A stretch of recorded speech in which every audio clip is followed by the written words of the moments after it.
నమస్తే. ఈ ఎపిసోడ్‌లో ఆర్థ్రాలజియా చిన్నవారిలో వచ్చే కారణాలు తెలుసుకుందాం. మరియు హోమియోపతి ట్రీట్మెంట్ అనే విషయంపై చర్చించుకుందాము. సాధారణంగా చిన్నవారిలో ఆహ్, వ పోషక విలువల డెఫిషియన్సీ వల్ల కాల్షియం, ఐరన్, విటమిన్ డి3 వల్ల ఒబేసిటీ ఉన్నవారిలో మరియు వైరల్ ఇన్ఫెక్షన్స్ రికరెంట్‌గా వచ్చిన వారిలో జలుబు, దగ్గు, కాఫ్ రికరెంట్‌గా వచ్చినట్లయితే జాయింట్ పెయిన్స్ అలాంటి సమస్యలతో ఇబ్బంది పడుతుంటారు.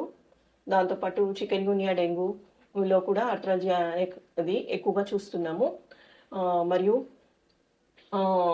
పిల్లలు ఎక్కువ సమయము ఆటలాడి వారిలో అలసట అనేది మొదలయ్యి డీహైడ్రేటెడ్ వచ్చినట్లయితే ఆ కండిషన్‌లో కూడా కొన్ని క్రాంప్స్, మజిల్ క్రాంప్స్, కండరాల నొప్పులు అలాంటివి ఇబ్బంది పడుతున్నారు. దాంతోపాటు మెగ్నీషియం, పొటాషియం తక్కువైనందుకు కూడా ఇబ్బంది పడుతున్నారు.